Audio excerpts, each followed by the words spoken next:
უნგრეთის გრან-პრი ბევრი პილოტისთვის კარიერის უმნიშვნელოვანეს მომენტად იქცა.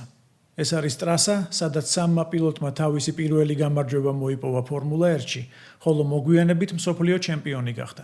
დეიმონ ჰილი 1993 წელი. დომინანტი უილიამსის საჭესთან მას არ გაუმართლა ბრიტანეთის გრან-პრიზე და არ გაუმართლა გერმანიის გრან-პრიზე, როცა რბოლებს ლიდერობდა.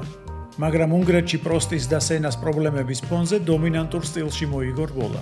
1996 წელს კი მსოფლიო ჩემპიონი გახდა. ფერნანდო ალონსო 2003 წელი. ესპანელი უნგრეთში ჩავიდა იმ პერიოდისთვის, როგორც ყველაზე ახალგაზრდა პოულის მფლობელი და ყველაზე ახალგაზრდა პილოტი, ვინც ოდესმე პოდიუმზე მდგარა. ხოლო დატოვა უნგრეთი როგორც ყველაზე ახალგაზრდა გრან-პრის გამარჯვებულმა. ფერნანდომ თავისი პირველი ტიტული 2 წლის შემდეგ, 2005 წელს მოიგო. ჯენსონ ბატონი 2006 წელი. გარდამავალ პირობებში მეტოქე პილოტების და გუნდების შეცდომების ფონზე ჯენსონ ბატონმა მე-14 ადგილიდან გაიკვლია გზა თავისი პირველი გამარჯვებისკენ.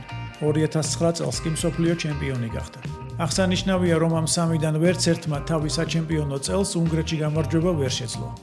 წელს გრიდზე ყავს 2 პილოტი, ვინც თავისი პირველი რბოლა სწორედ უნგრეთში მოიგო. ესტებან ოკონი 2021 წელს და ოსკარ პიასტრი, რომელმაც 2024 წელს მოიპოვა თავისი პირველი გამარჯვება კარიერაში.